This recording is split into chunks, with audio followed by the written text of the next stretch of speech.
한약을 가장 사랑하는 닥터를 한가다. 자, 지난 영상에서 저희가 췌장 관련해서 우리 몸의 면역이라든지 여러 가지 관련된 것들을 말씀을 드렸었고, 아껴 쓰는 게 굉장히 중요하다 이렇게 말씀을 드렸었는데요. 요즘 또 저희가 얘기를 들어보면 이 췌장을 결국은 혹사시키는 게 여러 원인 중에서 왜 그 고지방식이 있죠. 그 다음에 또 고단백식이 이렇게 한 가지 음식만을 그냥 집중적으로 먹을 때도 굉장히 췌장이 부담을 받는다 이런 얘기들이 있더라고요. 그러니까 요즘에 완전히 탄수화물이 막 공공이 적이 돼버렸어요. 마치 탄수화물을 막 먹게 되면 뭐 살찌고 난리 나는 것 같이. 그래서 완전히 고지방식으로 가든가 고단백으로 가든 탄수화물 중독이란 말도 나오고. 근데 탄수화물은 엄연한 상대 영양소 중에 한 가지여서 먹어야 되는 것인데 이제 그런 부분 때문이라도 문제가 발생한다고 봐요.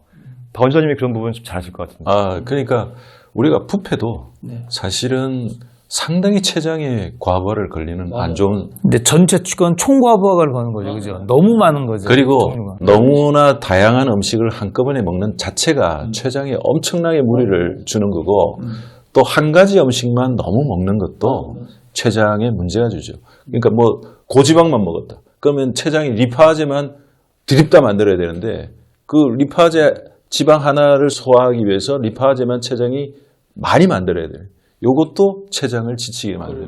그러니까 뭔가 기능의 다양한 기능에서 한 가지 기능만 너무 강조되어도 이게 문제가 될 수 있다는 거죠, 그죠? 부패식과 원푸드 식사, 이 극단적인 식사 모두가 췌장에 무리를 준다. 이렇게 이해하시면 되겠습니다. 자, 그럼 이번에는 우리가 췌장 건강과 가장 깊은 연관이 있다 생각하는 당뇨, 우리 흔히 말하는 고혈당이죠. 그리고 고혈압, 고지혈, 우리 이 쓰리고에 대해서 한번 묶어서 췌장 관련 얘기를 한번 해볼까 하는데요.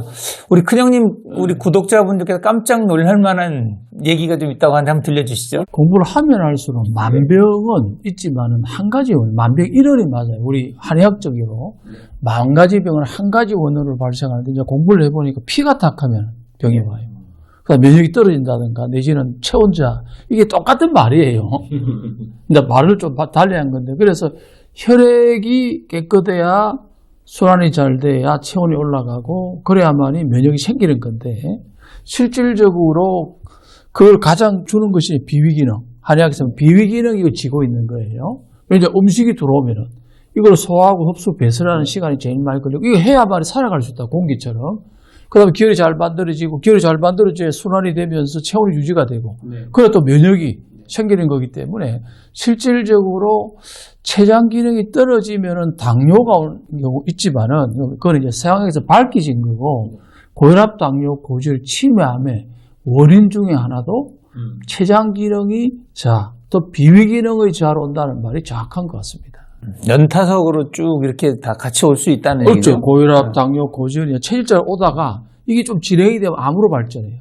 그 다음에 좀 더 진행이 되면 뇌 쪽으로 이제 치매까지 오기 때문에 이게 하나의 그 원인이다고 보는 거죠. 네. 자, 그럼 우리 췌장염 증상이 보통 많이 온다는 거 하는 게 우리가 알코올 얘기를 많이 하거든요. 과음. 그 다음에 이제 담석 얘기를 많이 한다면 왜냐하면 췌장이 구조적으로 췌장의 소화액이 분비되는 개구간이 담관하고 또 연결되어 있기 때문에 이 담석 관련된 부분들도 여기에 영향을 준다. 이런 연구들을 지금 많이 하고 있단 말이에요. 근데 이런 또 만성 췌장염이나 이런 것들이 결과적으로 나중에 시간이 길어지면 그 중에서 일정 퍼센트 환자들이 췌장암으로 간다. 이런 얘기를 하잖아요. 결국 그 이유가 췌장염이 있다가 췌장암이 되는 경우도 있을 테고 아니면 췌장염을 전혀 경험하지 않고 바로 췌장암이 되는 경우도 있겠죠. 이 두 가지가 왜 연관성이 있다고 보냐면 결국은 같은 습관 때문에 만들어진 거라고 보는 거예요. 이제 췌장암이라는 병 자체도 우리가 과학기술이 발달되고 의료기술이 발달되면서 그런 병들이 줄어들어야 되는데 생활이 좋아지니까 지금 통계를 보면은요 계속 늘어나고 있어요. 췌장암 환자들은. 그럼 왜 늘어날까? 이걸 이제 생각을 해봐야 되는데 그 늘어나는 이유는 바로 이 생활 습관이 잘못된 거거든요. 결국은 너무 잘 먹고 잘 먹은 만큼 움직이질 않고 소모를 하지 않고 하다 보니까 이제 잘 먹는다는 것도 자기는 잘 먹는다고 생각하지만 아까 박 원장님 말씀하신 것 같이 잘 못 먹는 경우도 많단 말이에요. 본인은 잘한다고 생각하는데 결론적으로 그것이 잘 못 되는 경우도 되게 많단 말이에요. 여기서 잘 먹는다는 이제 많다가 아니고 그죠? 방법적인 거죠. 그 개념으로 봐야죠, 그죠? 건강과 장수의 격언들을 다 모아보면 결국 췌장 기능을 아껴라. 아껴라. 소식하라. 따뜻하게 먹는다는 것이 결국 소화효소의 활성을 올리는 거거든. 찬 상태에서는 소화효소 활성이 그렇지. 확 떨어지니까. 맞아. 밥과 물을 분리해서 먹어라. 그 다음에 발효 음식을 먹으라는 것도, 발효라는 것은 외부에서 이미 위장이 할 일을 균이 해준 것을 먹기 때문에 소화효소의 분비가 훨씬 덜 되는 음식을 먹는 거거든요. 그리고 야채와 과일을 풍부히 먹어라. 거기는 외부 효소를 엄청나게 먹는 것 아닙니까? 이제 이런 모든 것들이 췌장에 휴식을 주는 식습관인데, 이제 뭐 현대인들은 그런 거하고 거리가 먼 음식을 다 먹지 않습니까? 네. 저희가 이 췌장 얘기를 하다 보면은 결국 우리가 췌장하면 많은 사람들의 머릿속에는 이제 췌장암이라는 단어가 떠오를 거고요. 또 왜냐하면 또 췌장암이라는 단어 자체가 무서워하는, 왜냐면 췌장암은 굉장히 어렵다. 예, 췌장암 걸리면 그냥 쉽지 않다. 이런 인식을 많이 갖고 있잖아요. 그 이유가 있어요. 이제 그것은 폐암하고도 좀 비슷한 면이 있어요. 폐암도 예후가 좋지 않은 이유가 그 암 자체가 무서워서 그런 게 아니고요. 일찍 발견되면은 얼마든지 선제적으로 치료할 수가 있는데, 대부분 증상이 있어도 무시하고 지나가다가 발견되면 보통 3기 아니면 4기예요. 근데 폐암은 그래도 우리가 이제 정기적인 검진을 통해서 미리 알 수 있는 방법이 있어서 초기에 발견되는 경우가 많이 있는데, 이 췌장암은 초기에 발견되기가 참 어려운 질환입니다. 왜냐하면 단순하게 소화가 안 된다거나 피로감이 좀 증가된다거나 또는 뭐 살살한다거나 살이 빠진다거나 이런 것들은 꼭 췌장암이 아니라도 다른 질환에도 얼마든지 나올 수 있는 증상들이기 때문에 처음부터 췌장암을 의심하기는 진짜 어려운 부분이 있어요. 그렇기 때문에 막상 발견이 되면은 정말로 안 좋은 상태에서 3기, 4기까지 온몸에 다 이제 암세포가 퍼진 상태에서 발견되는 경우가 많고, 또 그렇게 되면은요, 현재까지 알려진 바에 의하면 3기, 4기, 췌장암이 이제 말기로 갈수록 이 수술이 안 돼요. 수술이 안 되기 때문에 더더욱이 이런 부분이 좀 심각해지는 부분이 있겠죠.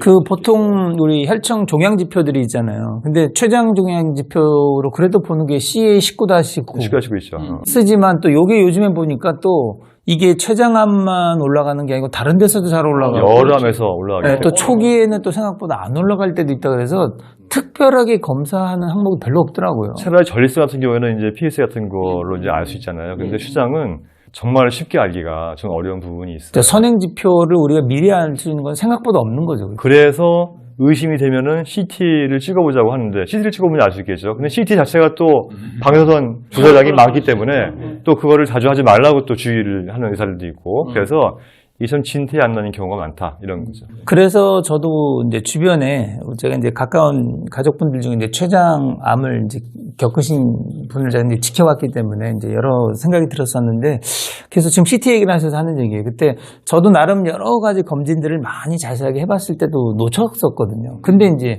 나중에 결국은 확진을 CT로 했었는데, 제가 어떤 생각이 들었냐면, 일단 연령대가 어느 정도 이상되고 조금 의심이 될 때는 복부 CT를 아마 우리가 검진 차원에서라도 한번 찍었으면 조금 더 일찍 발견하지 않았을까, 이런 생각도 했었거든요. 그래서 가장 췌장암이라고 하는 가장 큰 증상이 바로 무증상이다라고 말씀드리는 게 그런 거거든요.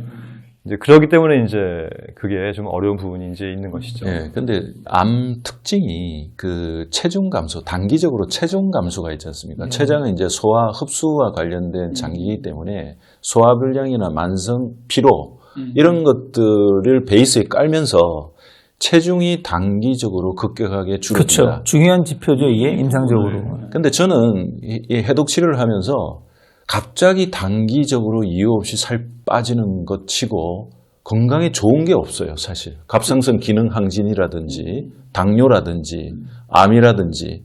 그래서 단기적으로 뭔가 아무 이유 없이 체중이 줄었을 때는 반드시 저는 병원에 가서 정밀 검사를 해야 된다고 봅니다. 요런 지금 말씀하신 증상들은 그래도 우리 환자분들이 조금 눈여겨서 관심 가지고 있으면 좀 알 수 있을 것 같네요. 그죠? 췌장암을 우리가 미리 좀 이렇게 자가 검진을 통해서 그 알 수 있는 방법을 알면 좀 도움이 되지 않겠습니까? 근데 무증상이 뭐 증상의 특징이라니 그건 도대체 내가 알 수 있는 방법이 없는 거 아니야? 라고 이제 생각하는 분들을 위해서 제가 췌장암이라고 하는 것은 일단 의심을 할 수 있는 네. 그 증상이 뭘까라는 걸 좀 좀 한번 말씀 좀 정리해 주시죠. 한 몇 가지 좀 정리해 주시죠. 그러면. 첫 번째는 복부로부터 등으로 이어지는 통증인데요. 특히 백페인, 이 등 쪽에 있잖아요. 이 등 가운데. 거기에 이유를 알 수 없는 담도 아니고 그렇다고 해서 타박상도 아닌데 도저히 이게 왜 아픈지 이유를 모르는데 이 통증이 계속해서 왔다 갔다 은근하게 오는 것. 이럴 땐 일단 의심을 해볼 필요가 있고요. 그 다음에 이제 방금 박 원장님 말씀하신 것 같이 최근 한 6개월 사이에 내 체중이 한 10% 이상 빠졌을 때 이건 사실은 그 췌장암뿐만이 아니고 모든 암이 다 포함된 거긴 한데 그런 부분이 있고요. 소화 효소와 관련된 것이 이제 췌장 기능이기 때문에 이유 없이 설사가 지속이 되는 경우가 있어요. 그리고 소화도 잘 안 되고요. 그 다음에 이제 그 혈당이 조절이 갑자기 안 되는 분들이 있어요. 혈당 조절이 잘 되다가 갑자기 조절이 잘 되지 않다거나. 그러니까 이유 없이 조절이 그렇죠. 안 이유 될 없이. 때를 얘기해야지. 그죠? 조절을 제대로 못하면 안 되는 거고, 안 이유 되는데 없이 안 될 때, 그죠? 이제 약을 잘 복용하고 해서 잘 조절이 되어 왔는데 어느 순간부터 조절이 안 되고 했을 때 이때도 한번 의심해 볼 필요가 있고요. 그 다음에 제일 큰 게 만성 피로예요. 엄청나게 피곤해 합니다.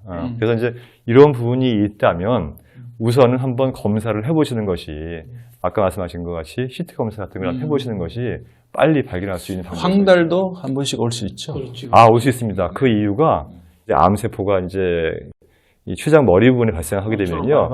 그게 이제 그 담두를 막아요. 막으면서 이 황달을 좀 유발하는 수가 있거든요. 그래서 황달이 있으면 이미 막 진행이 되고 있다고 볼 수 있기 때문에 한번 확인을 좀 해봐야 됩니다. 그리고 또 이제 황달은 눈에 보일 수도 있고, 그 다음 또 회색변. 맞아요. 변이 어느 날 갑자기 색깔이 살짝 변했어요. 예. 그런 경우도 의심할 수 있을 거예요. 그래서 지금 말씀드린 이렇게 한 5-6가지 증상 중에서 한 최소한 2-3가지가 동시에 나타난다 그러면 아마 조금 좀 의심해 볼 필요가 있다. 이렇게 좀 정리하면 되겠죠? 네. 저희가 계속 반복적으로 췌장 아끼기 위해서 이 생활 습관 고쳐야 된다고 얘기하고 있는데요. 췌장암을 대표적인 우리 생활 습관병이라고 하셨는데 어떤 생활 습관이 이 췌장암과 관련이 또 있을까요? 생활 습관병이 맞죠. 그 중에 제일 큰 게 뭐냐면 많이 먹는 거예요. 과식. 또 네. 급하게 먹는 거예요. 네. 많이 먹고 급하게 먹으면 비장은 상합니다. 아까 제가 비장이 췌장이라고 했잖아요. 그렇기 때문에 비장을 상한다는 것은 췌장을 상한다는 거고 여기서 말하는 비장은 한의학적인 비장이죠. 한의학적인 비장이죠. 네, 예. 그렇죠. 상한다는 거는 췌장염이나 췌장암이 올 수 있는 가능성이 높아진다는 거죠. 특히 나이를 먹을수록 췌장 기능은 떨어지는데 나이를 먹을수록 음식을 줄이지 않고 더 많이 먹거나 계속해서 똑같이 먹는다면은 결론적으로 췌장에 문제가 올 수밖에 없는 상황이라고 볼 수가 있고요. 또 한 가지는 제가 한의학적인 비를 강조하는 이유는 뭐냐면 한의학에서는 비를 상하는 이유가 첫 번째는 많이 먹고 기름진 걸 먹고 하는 거지만 두 번째가 생각을 많이 하는 거예요. 스트레스를 많이 받고 생각을 많이 하고 이런 것들. 여기서 생각을 많이 한다는 과도하게 많이 하는 걸 그렇죠. 얘기하죠. 과도하게. 생각을 많이 하고 살아야 되잖아요. 생각을 과도하게 많이 하면 비장 기능을 상하는데 필요 없는 생각들. 그렇죠. 그 비장 기능을 상하는 것이 바로 췌장 기능을 망가뜨리는 거라는 거죠. 그래서 나이를 먹을수록 먹는 양도 줄이고 마음 좀 내려놓고 이렇게 스트레스에 대한 어떤 그 본인 스스로가 해결할 수 있는 능력도 키우면서 이렇게 살아가는 것이 췌장암을 예방하고 또 췌장암을 지금 진단받은 분이더라도 이런 부분들을 기본적으로 실천을 하시면서 치료를 해야 더 빨리 근본적으로 좋아질 수 있는 방법이 생길 수 있다고 말씀드리고 싶어요. 이제 우리가 이 원장 이야기를 들으면서 이런 생각이 들어요. 우리가 암이 있잖아요.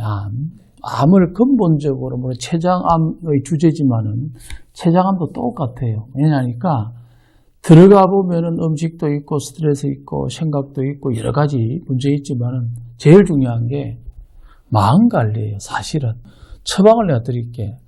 좋은 생각, 좋은 말, 좋은 의식을 갖고 살면서 남을 해치지 않는 말을 하다 보면은 에너지가 이 진동이 공명을 받아서 오장육부 암은 생기지 않아요. 암을 걱정하지 마시고 내가 말하고 있는 거, 생각하고 있는 거, 내가 행동하고 있는 걸 반성하면 에너지가 좋아지면 암은 생기지가 않아요. 그걸 꼭 아셔야 됩니다. 그러니까 모든 암 환자가 그런 심보가 나쁘다는 건 아닙니다.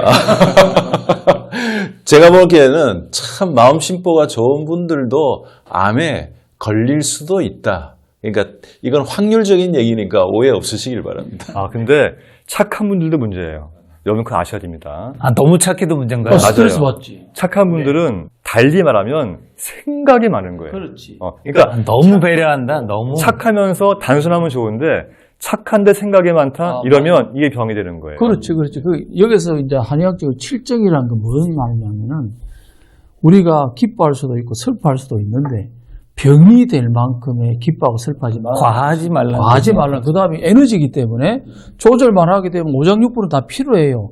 좀 노해져야 간이 좋아하고 좀 기뻐져야 심장이 좋아하고 공포를 느껴야 콩팥이 좋아지기 때문에 이거는 정상한 방법인데 과할 때. 그러니까 너무 착하게 하면서도 상처를 받는 사람은 병이 온다고. 착하고 끝내야 되는데 돌아서 갖고 아이고 이런 사람 하지 말고 화를 내더라도 남한테 상처 안 줄 수 있는 좋은 화가 있거든. 자, 그거를 훈련하게 되면은 뭐 많은 병들은 없어질 것 같아요. 이제 이 방송 보시는 분들이 아니 나 췌장암에 대해서 뭐 좀 알고 싶은데 무슨 뭐 이런 이야기를 할까라고 생각할지 모르겠지만 정말 중요한 거예요. 어떤 분들은 췌장암에 이런 거 먹으면 좋아요. 이런 걸 듣고 싶어 하는데 그거 다 별 볼 일 없습니다. 맞아요. 예. 정말 중요한 거는요. 지금 말씀하신 이런 내용들이라는 걸 정말 아셨으면 좋겠어요. 이게 한의학입니다. 네. 오늘 한의학적인 얘기로 췌장 관련 얘기를 하다 보니까 우리가 정신적인 부분들이죠. 감정과 정신들이 굉장히 많이 우리 실질 장기에 그렇지, 영향을 많이 미친다. 이게 이제 저희들의 관점이죠. 근데 이런 면이 꽤 중요하다는 것. 예방과 치료에 중요하다는 걸 여러분들 꼭 아셨으면 좋겠고요. 장장 2주에 걸쳐 우리 췌장 관련 얘기 쭉 했습니다. 네 분이서 각각 우리가 의견을 말씀드렸기 때문에 오늘은 별도의 진맥 대신 우리 박 원장님이 계속 강조했던 그 멘트 한마디로 한번 마무리해 볼까요? 박 원장님께서 한번 마무리해 주시죠. 혹사당하는 췌장 제발 아껴 쓰자. 네, 좋아. 좋습니다. 여전히 좋아. 딱 정확하게 인식이 됩니다. 자, 저희가 들려드렸으면 좋겠다고 생각하는 건강한 수다 아이템이 있다면 댓글로 꼭 남겨주시고요. 그 다음에 구독, 좋아요 아시죠? 자, 여러분 모두 건강으로 한가득 합시다.